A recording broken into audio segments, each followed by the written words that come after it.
Analogue communication ലാബിലെ രണ്ടാമത്തെ experiment ആണ് active low pass filter. നമ്മൾ ആദ്യത്തെ എക്സ്പെരിമെന്റിൽ പാസീവ് ഫിൽറ്റേഴ്സ് ആണ് ചെയ്തത്. ഇനി നമുക്ക് ആക്റ്റീവ് ഫിൽറ്റേഴ്സ് ആണ് അടുത്ത എക്സ്പെരിമെന്റുകളിൽ വരുന്നത്. അപ്പൊ ഫിൽട്ടർ സർക്യൂട്ട് എന്താണെന്നും ആക്റ്റീവ് പാസീവ് ഫിൽറ്റേഴ്സ് തമ്മിലുള്ള വ്യത്യാസം എന്താണെന്നൊക്കെ നമ്മൾ കഴിഞ്ഞ എക്സ്പെരിമെന്റിൽ നോക്കിയതാണ്. ആക്റ്റീവ് ഫിൽറ്റേഴ്സ് എന്ന് പറഞ്ഞു കഴിഞ്ഞാൽ ആക്റ്റീവ് കമ്പോണൻസ് വെച്ച് കൺസ്ട്രക്ട് ചെയ്തിരിക്കുന്ന ഫിൽറ്റേഴ്സ് ആണ് ആക്റ്റീവ് ഫിൽറ്റേഴ്സ്. ഇവിടെ നമ്മൾ ആക്റ്റീവ് കമ്പോണന്റ് ആയിട്ട് യൂസ് ചെയ്യുന്നത് ഓപ്പാമ്പ് ആണ്. അതായത് ഓപ്പറേഷണൽ ആംപ്ലിഫയർ എന്നറിയപ്പെടുന്ന, അതിന്റെ ഓപ്പാമ്പ് എന്ന ചുരുക്കപ്പേരിൽ അറിയപ്പെടുന്ന ഓപ്പറേഷൻ ആംപ്ലിഫയർ IC ആണ് നമ്മൾ ആക്റ്റീവ് കമ്പോണന്റ് ആയിട്ട് ഉപയോഗിച്ചിരിക്കുന്നത്. ഈ ഓപ്പാമ്പ് എന്ന് പറയുന്നത് ഒരു 8 പിന്ന് ഉള്ള IC ആണ്. ആ ICയുടെ പിന്നോട്ട് നമുക്കൊന്ന് ആദ്യം പരിചയപ്പെടാം. ഈ ICക്ക് 2 ഇൻപുട്ട് ഉണ്ട്. അതിനകത്ത് നമ്മൾ ഇൻവേർട്ടിംഗ് ഇൻപുട്ട് എന്നും നോൺ ഇൻവേർട്ടിംഗ് ഇൻപുട്ട് എന്നും പറയും. അതുപോലെ 2 സപ്ലൈ വോൾട്ടേജ് നമുക്ക് ഇതിന്റെ കൊടുക്കേണ്ട കാര്യം. ഒന്ന് മൈനസ് വോൾട്ടേജും പോസിറ്റീവ് വോൾട്ടേജും, ഒരു ഔട്ട്പുട്ടും. അപ്പൊ ഈ ICക്ക് നമ്മൾ ഉപയോഗിക്കുന്നതിന്റെ പല സർക്യൂട്ടിലും നമ്മൾ ഓപ്പാമ്പ് IC ഉപയോഗിച്ച് നമ്മൾ റെക്കോർഡ് ചെയ്യാറുണ്ട്. അപ്പൊ അതില് ഈ സർക്യൂട്ടില് ലോ പാസ് ഫിൽറ്റർ സർക്യൂട്ടില് നമ്മൾ ഇത് ഒരു നോൺ ഇൻവേർട്ടിംഗ് ആംപ്ലിഫയർ ആയിട്ടാണ് കണക്ട് ചെയ്തിരിക്കുന്നത്. അതായത് ഇവിടെ 2 ഇൻപുട്ട് ഉണ്ടെന്ന് പറഞ്ഞു, ഇൻവേർട്ടിംഗ് ഇൻപുട്ടും നോൺ ഇൻവേർട്ടിംഗ് ഇൻപുട്ടും. ഈ നോൺ ഇൻവേർട്ടിംഗ് ഇൻപുട്ടിൽ നമ്മൾ സപ്ലൈ കൊടുത്തു കഴിഞ്ഞാൽ നമുക്ക് ഔട്ട്പുട്ടിൽ ആംപ്ലിഫൈ ചെയ്ത് കിട്ടുന്നത് ഇൻവേർട്ട് ചെയ്യാത്ത രീതിയിലുള്ള ഔട്ട്പുട്ട് വേവ് ഫോം ആയിരിക്കും കിട്ടുക. അതായത് ഇത് അതിന്റെ ഒരു സാമ്പിൾ വേവ് ഫോം ആണ് കിട്ടിയിരിക്കുന്നത്. ഇത് input wave form, input wave ഫോമും ഇത് ആംപ്ലിഫൈ ചെയ്തിട്ടുള്ള ഔട്ട്പുട്ട് വേവ് ഫോം. ഇപ്പൊ ഇവിടെ നോക്കി ഫേസ് ഡിഫറൻസ് ഇല്ലാതെയാണ് ഔട്ട്പുട്ട് വേവ് ഫോം കിട്ടിയിരിക്കുന്നത്. പോസിറ്റീവ് ഹാഫ് സൈക്കിൾ തന്നെ കിട്ടും. അതേസമയം നമ്മളിവിടെ ഇൻവേർട്ടിംഗ് ഇൻപുട്ടിലാണ് ഇൻപുട്ട് കൊടുക്കുന്നതെങ്കിൽ ആ വേവ് ഫോമിൽ നമുക്ക് ഫേസ് ഡിഫറൻസോട് കൂടി പോസിറ്റീവ് ഹാഫ് സൈക്കിളിൽ നെഗറ്റീവ് ഹാഫ് സൈക്കിളായിരിക്കും അതിന്റെ ഔട്ട്പുട്ടിൽ കിട്ടുന്നുണ്ടാകും. അതാണ് ഈ ഇൻവേർട്ടിംഗ് ഇൻപുട്ടും നോൺ ഇൻവേർട്ടിംഗ് ഇൻപുട്ടും തമ്മിലുള്ള വ്യത്യാസം. ഇതാണ് ഓപ്പറേഷൻ ആംപ്ലിഫയറിന്റെ സിമ്പിൾ. ഇപ്പൊ ഇതിനകത്ത് നമ്മൾ മാർക്ക് ചെയ്യുന്നത് inverting input, non inverting input, output, 2 supply, അതായത് പോസിറ്റീവ് സപ്ലൈയും നെഗറ്റീവ് സപ്ലൈ. ഇനി ഈ സർക്യൂട്ടിലേക്ക് നമ്മൾ നോക്കുകയാണെങ്കിൽ ഇവിടെ ഒരു RC എലമെന്റ് കൊടുത്തിട്ടുണ്ട് ഈ നോൺ ഇൻവേർട്ടിംഗ് ഇൻപുട്ടിൽ. ഇത് നമ്മൾ കഴിഞ്ഞ എക്സ്പെരിമെന്റിൽ പാസീവ് ഫിൽട്ടർ ചെയ്തപ്പോൾ ചെയ്ത ലോ പാസ് ഫിൽറ്ററിന്റെ സർക്യൂട്ടാണ്. ഇവിടെയാണ് നമ്മൾ ഇൻപുട്ട് അപ്ലൈ ചെയ്യുന്നത്. ഇപ്പൊ ഇൻപുട്ട് നമ്മൾ സൈൻ വേവ് ഇവിടെ അപ്ലൈ ചെയ്യുന്നു, അത് ഫിൽട്ടർ ചെയ്യുകയാണ് ഇവിടെ ചെയ്യുന്നത്. ലോ പാസ് ഫിൽറ്റർ എന്ന് പറഞ്ഞാൽ ലോ ഫ്രീക്വൻസി വേവ് ഫോം മാത്രം കടത്തിവിടും. ഈ RC ലോ പാസ് ഫിൽറ്ററിന്റെ വർക്ക് എങ്ങനെയാണെന്നുള്ളത് നമ്മൾ കഴിഞ്ഞ എക്സ്പെരിമെന്റിൽ ചെയ്തതാണ്. അത് കഴിഞ്ഞിട്ട് ആ ഔട്ട്പുട്ടാണ് ഇതിന്റെ നോൺ ഇൻവേർട്ടിംഗ് ഇൻപുട്ടിൽ കൊടുക്കുന്നത്. അപ്പൊ ഇത് ബാക്കിയുള്ള പോർഷൻ എന്ന് പറയുന്നത് ഒരു നോൺ ഇൻവേർട്ടിംഗ് ആംപ്ലിഫയർ ആണ്. അതിന്റെ ഇൻപുട്ട് റെസിസ്റ്റൻസ് ആണ് R1. RF എന്ന് എഴുതിയിരിക്കുന്നത് ഫീഡ്ബാക്ക് റെസിസ്റ്റൻസ്. ഫീഡ്ബാക്ക് എന്ന് പറഞ്ഞാൽ 2 എന്ന് പറയുന്നതിന്റെ ഇൻപുട്ട് ടെർമിനലാണ്, 6 എന്ന് പറയുന്നത് ഔട്ട്പുട്ട് ടെർമിനലാണ്. ഔട്ട്പുട്ടിന്റെ ഒരു പോർഷൻ ഇൻപുട്ടിലേക്ക് എടുത്തിരിക്കുന്നതിനാണ് ഫീഡ്ബാക്ക് കണക്ഷൻ എന്ന് പറയുന്നത്. ഇത് ഫീഡ്ബാക്ക് റെസിസ്റ്ററും ഇവിടെ ഒരു ലോഡ് റെസിസ്റ്ററും വരുന്നത്.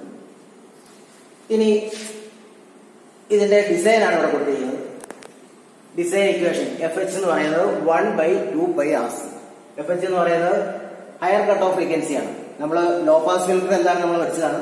അതായത് 0 ഹെർട്സ് മുതൽ ഒരു കട്ട് ഓഫ് ഫ്രീക്വൻസി വരെയുള്ള വേവ് ഫോമുകൾ ലോ പാസ് ഫിൽറ്റർ കടത്തിവിടും. അത് കഴിഞ്ഞ് ആ കട്ട് ഓഫ് ഫ്രീക്വൻസിയിലും കൂടുതൽ വേവ് ഫോം സിഗ്നൽസ് ബ്ലോക്ക് ചെയ്യും. അപ്പൊ ആ ഫ്രീക്വൻസി എത്രയാണ്? നമ്മളിപ്പോ ഒരു ഡിസൈൻ്റെ അത് ഇവിടെ 1 kHz എന്ന് എടുത്തിരിക്കുകയാണ്. ഈ കട്ട് ഓഫ് ഫ്രീക്വൻസി എന്ന് പറയുന്നത് 1 kHz. ആ 1 kHz നമ്മൾ ഇക്വേഷൻ അപ്ലൈ ചെയ്ത് കഴിഞ്ഞാൽ നമുക്ക് റെസിസ്റ്ററിന്റെയും കപ്പാസിറ്ററിന്റെയും വാല്യൂ കിട്ടും. കപ്പാസിറ്ററിന്റെ വാല്യൂ ഇവിടെ എടുത്തിരിക്കുന്നത് 0.01 മൈക്രോഫാരഡ്, റെസിസ്റ്റർ 15 kΩ. ഇത് ഈ RC നെറ്റ്വർക്കിന്റെ ഡിസൈനാണ്. ഇനി ഇതൊരു ബാക്കിയുള്ള പോർഷൻ ഓപ്പറേഷൻ ആംപ്ലിഫയർ യൂസ് ചെയ്തിട്ടുള്ള ഒരു നോൺ ഇൻവേർട്ടിംഗ് ആംപ്ലിഫയർ ആണെന്ന് പറഞ്ഞു. ആ ആംപ്ലിഫയറിന്റെ ഗെയിൻ ആണ് നമ്മൾ 2 ആയിട്ട് എടുത്തിരിക്കുന്നത്. അപ്പൊ ആ നോൺ ഇൻവേർട്ടിംഗ് ആംപ്ലിഫയർ ഒപ്പം ആംപ്ലിഫയറിന്റെ ഗെയിന്റെ ഇക്വേഷൻ ആണിത് 1 + RF/R1. RF എന്ന് പറഞ്ഞാൽ നമ്മൾ പറഞ്ഞു ഫീഡ്ബാക്ക് റെസിസ്റ്റൻസ്, R1 എന്ന് പറയുന്നത് ഇൻപുട്ട് റെസിസ്റ്റൻസ്. അപ്പൊ ഇത് രണ്ടും സെയിം ആയിട്ട് എടുക്കുവാണെങ്കിൽ, ഇവിടെ നമ്മൾ സെയിം ആയിട്ട് എടുക്കുവാണെങ്കിൽ നമുക്ക് ഗെയിൻ എന്ന് പറയുന്നത് RF/R1 1 വരും. 1 + 1 എന്ന് പറയുന്നത് 2 എന്ന് കിട്ടും. അപ്പൊ ഇവിടെ നമ്മൾ എല്ലാം ഒരേ വാല്യൂ എടുത്തിരിക്കുകയാണ്. R1ഉം RFഉം RLഉം 10 കിലോ എന്ന് പറഞ്ഞാൽ. അപ്പൊ ഈ നോൺ ഇൻവെർട്ടിംഗ് ആംപ്ലിഫയറിന്റെ ഗെയിൻ 2 ആയിരിക്കും. 2 ഗെയിൻ, ആ വേവ് ഫോം ആണ് നമ്മൾ ആദ്യം കണ്ടത്. 2 ഗെയിൻ ഉള്ള ഒരു നോൺ ഇൻവെർട്ടിംഗ് ആംപ്ലിഫയറിന്റെ വേവ് ഫോം ആണ്. ഈ കൊടുത്തിരിക്കുന്ന ഗ്രാഫ് എന്ന് പറയുന്നത് ലോ പാസ് ഫിൽറ്ററിന്റെ ഫ്രീക്വൻസി റെസ്പോൺസ് ആണ്. ഇപ്പൊ ലോ പാസ് ഫിൽറ്റർ എന്ന് പറയുന്നത് നമ്മൾ പറഞ്ഞു ലോ ഫ്രീക്വൻസി, അതായത് സ്റ്റാർട്ടിങ് 0 ഹെർട്സ് മുതൽ ഒരു കട്ട് ഓഫ് ഫ്രീക്വൻസി നമ്മൾ എത്രയാണോ ഡിസൈൻ ചെയ്യുന്നത് ആ കട്ട് ഓഫ് ഫ്രീക്വൻസി വരെയുള്ള സിഗ്നൽസിനെ അത് പാസ് ചെയ്യുന്നു.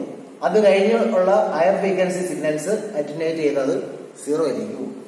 ഇവിടെ നമ്മൾ എക്സ് ആക്സിസിൽ എടുത്തിരിക്കുന്നത് ഫ്രീക്വൻസിയാണ്. ഫ്രീക്വൻസിയുടെ ലോഗ് എഫ് എടുത്തിരിക്കുന്നത്.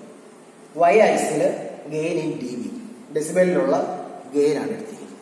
അപ്പൊ ഇവിടെ ഒരു പർട്ടിക്കുലർ ഫ്രീക്വൻസി കഴിഞ്ഞ് കഴിയുമ്പോൾ ആ ഗെയിൻ എന്ന് പറയുന്നത് കുറഞ്ഞ് 0യിലേക്ക് വന്നിരിക്കുന്നു. അപ്പൊ അതിന്റെ ആ കട്ട് ഓഫ് ഫ്രീക്വൻസി കണ്ടുപിടിക്കണമെന്നുണ്ടെങ്കിൽ നമ്മൾ ഇതിന്റെ മാക്സിമം ഗെയിൻ ആണ് ഈ കാണുന്നത്. ഇതിൽ നിന്നും -3 dB പോയിന്റ് എടുക്കും. -3 dB പോയിന്റിൽ ഉള്ള ഫ്രീക്വൻസി നമ്മൾ എങ്ങനെ എടുത്തു കഴിഞ്ഞാൽ നമുക്ക് ആ കട്ട് ഓഫ് ഫ്രീക്വൻസി എത്രയാണെന്ന് കണ്ടുപിടിക്കാൻ പറ്റും. ഇതാണ് ആ low pass active low pass ഫിൽറ്ററിന്റെ സർക്യൂട്ട്. ഈ സർക്യൂട്ട് നമുക്ക് ഈ ലാബിൽ എങ്ങനെയാണ് സെറ്റപ്പ് ചെയ്യുന്നത്. അതിനുള്ള എക്വിപ്മെന്റ്സ് ആണ് ഇവിടെ സെറ്റ് ചെയ്തിരിക്കുന്നത്. സപ്ലൈ കൊടുക്കുന്നത് ഈ ഡുവൽ പവർ സപ്ലൈ യൂസ് ചെയ്തിട്ടാണ്.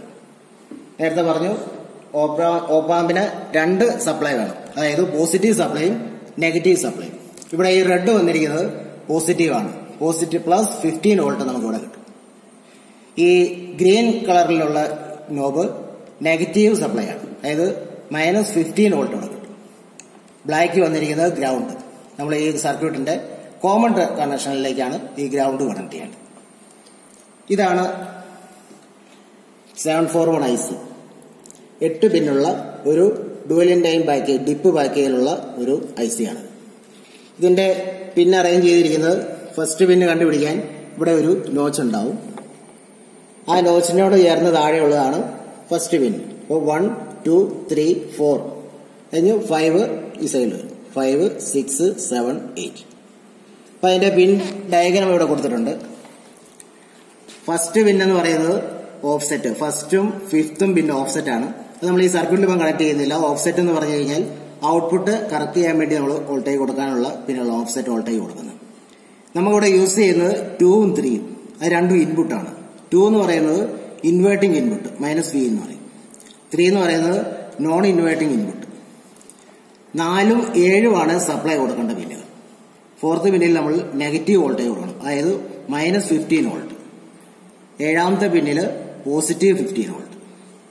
ഔട്ട്പുട്ട് എടുക്കുന്നത് 6ാമത്തെ പിന്നിൽ. 8ാമത്തെ പിന്നിൽ നോ കണക്ഷനാണ്, നമ്മൾ കണക്ട് ചെയ്യുന്നില്ല. അപ്പൊ നമുക്ക് ആദ്യം കണക്ഷൻ കൊടുക്കുന്നത് നമ്മൾ ബ്രെഡ് ബോർഡ് യൂസ് ചെയ്തിട്ടാണ്. ബ്രെഡ് ബോർഡിൽ ഈ IC പ്ലേസ് ചെയ്യാം. ബ്രെഡ് ബോർഡിൽ IC പ്ലേസ് ചെയ്യാൻ വേണ്ടി ഈ പോർഷനിലാണ് IC വെക്കേണ്ടത്. ICയുടെ പിന്നുകൾ ഷോർട്ട് ആകാതിരിക്കാൻ വേണ്ടിയാണ്. നമ്മൾ ഇങ്ങനെ IC പ്ലേസ് ചെയ്യുകയാണെങ്കിൽ ICയുടെ പിന്നുകൾ തമ്മിൽ ഷോർട്ടാവും. ഒരു റോയിലുള്ള പിന്നുകൾ തമ്മിൽ ഷോർട്ടാവും. അപ്പോൾ IC വെക്കേണ്ടത് ഇവിടെ ഏതെങ്കിലും ഒരു പോർഷനിലായിരിക്കും IC വെക്കേണ്ടത്. ഇങ്ങനെ പ്ലേസ് ചെയ്യണം. ഇങ്ങനെ പ്ലേസ് ചെയ്ത് കഴിഞ്ഞാൽ പിൻ നമ്പർ നമുക്ക് ഇവിടെ നിന്ന് ഇങ്ങനെ ഐഡന്റിഫൈ ചെയ്യാം. 1 2 3 4 5 6 7 8. ആദ്യം ചെയ്യേണ്ടത് സപ്ലൈ കണക്ട് ചെയ്യുക. സപ്ലൈ കണക്ട് ചെയ്യാൻ പറഞ്ഞു ഈ പോസിറ്റീവ് എന്ന് വരുന്നത് +15 വോൾട്ടാണ്, +VCC. ഇവിടെ പിൻ ഡയഗ്രത്തിൽ നമ്മൾ ഐഡന്റിഫൈ ചെയ്യുക. +VCC കൊടുക്കേണ്ടത് 7th പിന്നിൽ, -VCC കൊടുക്കേണ്ടത് 4th പിന്നിൽ. അപ്പൊ അതാദ്യം കൊടുക്കാം. +VCC 7th പിന്നിൽ കണക്ട് ചെയ്യും. നെഗറ്റീവ് സപ്ലൈ 4th പിന്നിൽ കണക്ട് ചെയ്യും. അടുത്തത് നമുക്ക് സർക്യൂട്ടിൽ ഈ ലോ പാസ് ഫിൽറ്ററിന്റെ RC കമ്പോണൻസ് കൊടുക്കും. ഇപ്പൊ ഇവിടെ കമ്പോണൻസ് ഇവിടെ വെച്ചിട്ടുണ്ട്.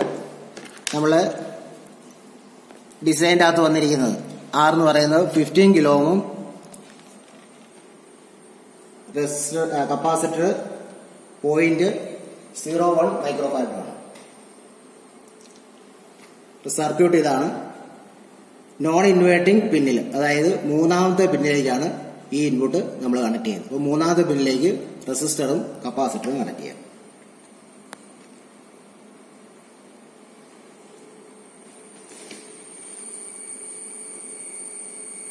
റെസിസ്റ്റർ കണക്ട് ചെയ്തു. 15 kilo ohm resistor, 0.01 microfarad capacitor.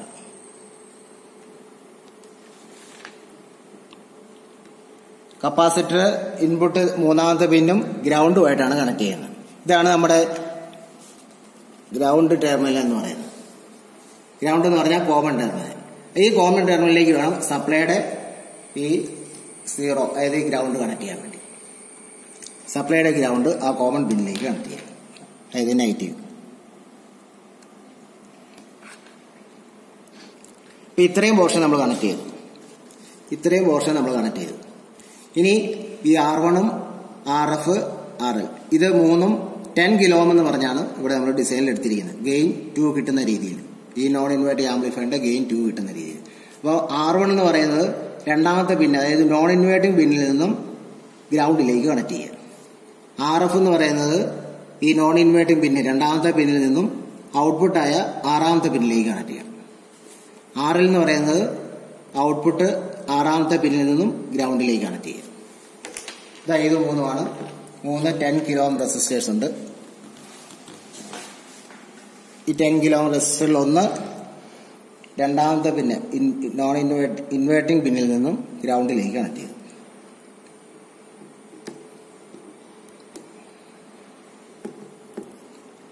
പിന്നെ ഇൻവേർട്ടിംഗ് പിന്നും ഔട്ട്പുട്ടും തമ്മിൽ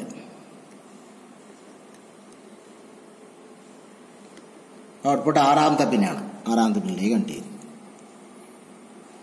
ഇനി ആ ഔട്ട്പുട്ട് പിന്നിൽ നിന്നും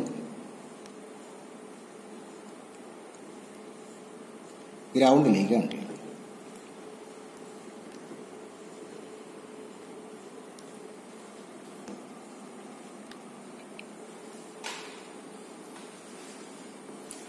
ഇത്രയാണ് ഇതിന്റെ കണക്ഷൻസ് വരുന്നത്. അപ്പോൾ ഒന്നുകൂടി പറയാം, ഇത് ഓപ്പറേഷൻ ഓപ്പാമ്പിന്റെ സിമ്പിളാണ്. ഓപ്പാമ്പിന്റെ കണക്ഷൻ വരുന്നത് 2 ഇൻപുട്ടും 1 ഔട്ട്പുട്ടും. പിൻ നമ്പർ 2ഉം 3ഉം ആണ് ഇൻപുട്ട് വരുന്നത്, 6 ഔട്ട്പുട്ട്. സപ്ലൈ കൊടുക്കേണ്ട 2 പിന്നിൽ കൊടുക്കണം. 7ാമത്തെ പിന്നിൽ +15 വോൾട്ട്, അത് പോസിറ്റീവ് സപ്ലൈയും 4ാമത്തെ പിന്നിൽ -15 വോൾട്ട് നെഗറ്റീവ് സപ്ലൈയും കൊടുക്കണം. ബാക്കിയുള്ള കണക്ഷൻ നമ്മൾ ഇൻപുട്ട് ഇവിടെ കൊടുത്തു, ഔട്ട്പുട്ട് ഇനി 6ാമത്തെ പിന്നിൽ നിന്ന് എടുക്കണം. ഇപ്പൊ ഇൻപുട്ട് നമ്മൾ കൊടുക്കുന്നത് ഒരു സൈൻ വേവ് ആണ് കൊടുക്കുന്നത്. 2 വോൾട്ട് പീക്ക് ടു പീക്ക് ഉള്ള ഒരു സൈൻ വേവ് കൊടുക്കും. ആ സൈൻ വേവ് നമ്മൾ കൊടുക്കാൻ വേണ്ടി നമ്മൾ ഉപയോഗിക്കുന്നത് ഈ ഫംഗ്ഷൻ ജനറേറ്ററിനാണ് ഇൻപുട്ട് കൊടുക്കുന്നത്. അപ്പോൾ ഫംഗ്ഷൻ ജനറേറ്റർ നമ്മൾ ഇവിടെ സൈൻ വേവ് ഫോം സെലക്ട് ചെയ്തിട്ടുണ്ട്. 2 വോൾട്ട് ഉള്ള സൈൻ വേവ് ഫോം. അപ്പോൾ ഔട്ട്പുട്ട് പ്രോബ് കണക്ട് ചെയ്യുക. അത് നമ്മൾ ഈ RC നെറ്റ്വർക്കിന്റെ അവിടെ കൊടുക്കും. ആ വേവ് ഫോം നമുക്ക് കാണുവാൻ വേണ്ടി ഓസിലോസ്കോപ്പ് DSOയുടെ ചാനൽ 1ൽ പ്രോബ് കണക്ട് ചെയ്തു. അത് ആ ഇൻപുട്ട് ഫംഗ്ഷൻ ജനറേറ്റർ ഇൻപുട്ട് വന്ന അവിടെ തന്നെ കണക്ട് ചെയ്യും.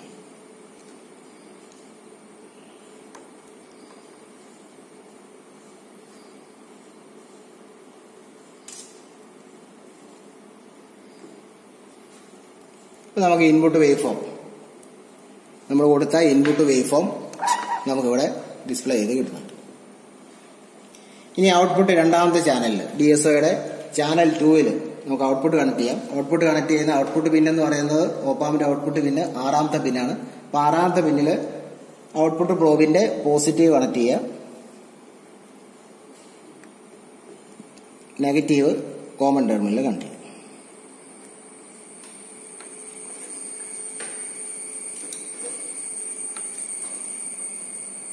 ഇവിടെ ഇപ്പൊ ഇൻപുട്ട് ഔട്ട്പുട്ട് ഡിസ്പ്ലേ ചെയ്ത് വന്നിട്ടുണ്ട്.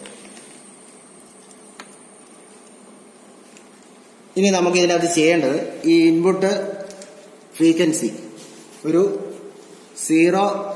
10 ഹെർട്സ് മുതൽ ഒരു 100 കിലോ ഹെർട്സ് വരെ വേരി ചെയ്യിക്കും. ഓരോ ഇൻപുട്ട് വോൾട്ടേജ് കോൺസ്റ്റന്റ് ആയിട്ട് വയ്ക്കും. ഫ്രീക്വൻസി ലോ ഫ്രീക്വൻസി മുതൽ ഒരു ഹൈ ഫ്രീക്വൻസി വരെ വേരി ചെയ്യിക്കുക. ഓരോ കേസിലുള്ള വേവ് ഫോം നമുക്ക് ഇതുപോലെ ഒരു ടാബ്ലർ കോളത്തിലേക്ക്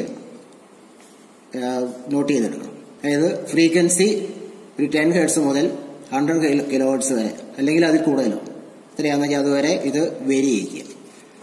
അതിന്റെ ആ ഫ്രീക്വൻസിയുടെ ലോഗ് എഫ് കണ്ടുപിടിക്കുക. ലോഗരിതം വീൻ എന്ന് പറയുന്നത് നമ്മളവിടെ കൊടുക്കുന്ന ഇൻപുട്ട് വോൾട്ടേജ് ആണ്. അത് കോൺസ്റ്റന്റ് ആയിട്ട് വെച്ചിരിക്കുകയാണ്, അത് മാറ്റുന്നില്ല. 2 വോൾട്ട് പീക്ക് ടു പീക്ക്. ആ ഓരോ ഫ്രീക്വൻസിയിലുള്ള ഔട്ട്പുട്ട് വോൾട്ടേജ് എത്രയാണെന്ന് മെഷർ ചെയ്ത് അത് ഈ കോളത്തിൽ എഴുതും. എന്നിട്ട് അതിന്റെ ഗെയിൻ കണ്ടുപിടിക്കാനുള്ള ഇക്വേഷൻ ആണിത്.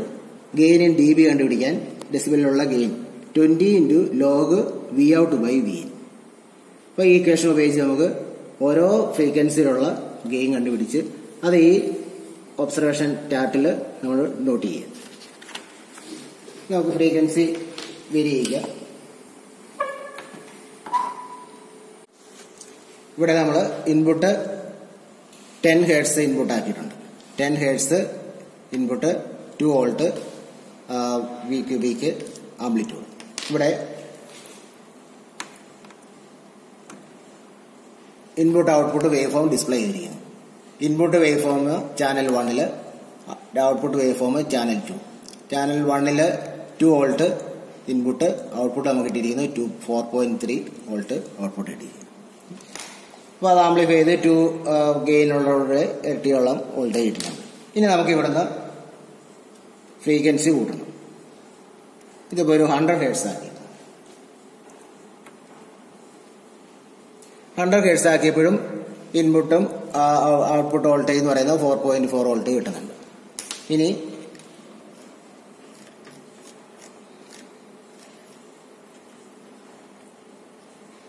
ഇതൊരു 300 ഹെർട്സ് ആക്കി. 300 ഹെർട്സിലും 4 വോൾട്ടും 4.2 വോൾട്ട് കിട്ടുന്നുണ്ട്. ഇനി അവിടെ നിന്ന് വോൾട്ടേജ് ഇനി ഫ്രീക്വൻസി ഇനിയും കൂട്ടാം.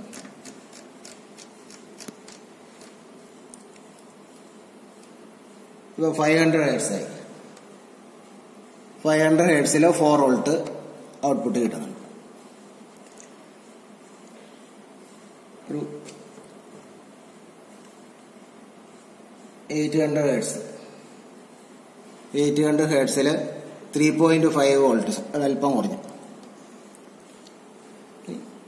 1000 ഹെർട്സ് ആയി. 1000 ഹെർട്സിൽ 3 വോൾട്ട് ഔട്ട്പുട്ടിൽ 3 വോൾട്ട് കിട്ടി. ഇത് 1 കിലോ ഹെർട്സ് ആയി. 1 കിലോ ഹെർട്സ് നമ്മൾ കൂട്ടുവാണ്. ഇപ്പോൾ 1.5 കിലോ ഹെർട്സ് ആയി. 1.5 കിലോ ഹെർട്സിൽ നമുക്ക് ഔട്ട്പുട്ട് 2.5 വോൾട്ട് ആയി. അപ്പോൾ ഫ്രീക്വൻസി കൂടുന്നതനുസരിച്ച് എന്ത് സംഭവിച്ചു? ഔട്ട്പുട്ട് വോൾട്ടേജ് കുറഞ്ഞു വരുവാണ്. ഇനി ഇവിടെ നിന്ന് ഇനിയും കൂട്ടുവാണെങ്കിൽ ഇതിപ്പം 2 കിലോ ഹെർട്സ് ആയി. 2 കിലോ ഹെർട്സിൽ 2.1 വോൾട്ട് ആയി. ഇനി അത് 3 കിലോ ഹെർട്സ് ആക്കി. 3 കിലോ ഹെർട്സ് ആക്കിയപ്പോൾ 1.4 വോൾട്ട് ആയി. ഇനി അവിടെ നിന്ന് ഇനിയും നമുക്ക് കൂട്ടാം. ഇതൊരു 10 കിലോ ഹെർട്സ് ആക്കി. 10 കിലോ ഹെർട്സ് ആക്കിയപ്പോൾ 700 മില്ലി വോൾട്ട് എന്ന് പറഞ്ഞാൽ 0.7 വോൾട്ട് ആയി. അപ്പോൾ ഇനി ഫ്രീക്വൻസി കൂടുന്നതനുസരിച്ച് വോൾട്ടേജ് കുറഞ്ഞ് അത് 0യിലേക്ക് പോകും. അപ്പോൾ ലോ പാസ് ഫിൽറ്റർ എന്ന് പറഞ്ഞു കഴിഞ്ഞാൽ ലോ ഫ്രീക്വൻസി 0 ഹെർട്സ് മുതൽ നമ്മുടെ കട്ട് ഓഫ് ഫ്രീക്വൻസി വരെയുള്ള സിഗ്നൽസ് ഇത് ഔട്ട്പുട്ടിൽ അതുപോലെ തന്നെ ആംപ്ലിഫൈ ചെയ്ത് ഔട്ട്പുട്ടിലേക്ക് പാസ് ചെയ്യിച്ചു. ആ ഫ്രീക്വൻസി കട്ട് ഓഫ് ഫ്രീക്വൻസിയേക്കാളും കൂടി വന്നു കഴിഞ്ഞപ്പോൾ വോൾട്ടേജ് കുറഞ്ഞ് അറ്റൻഡേറ്റ് ചെയ്ത് പോയി വയ്ക്കാം. ഇതാണ് നമ്മൾ ആക്റ്റീവ് ലോ പാസ് ഫിൽറ്ററിൽ ചെയ്യേണ്ടത്. എന്നിട്ട് ഈ ഓരോ ഫ്രീക്വൻസി റേഞ്ചിലുള്ള ഔട്ട്പുട്ട് വോൾട്ടേജ് മെഷർ ചെയ്യുക, അതിന്റെ ഗെയിൻ കണ്ടുപിടിക്കുക.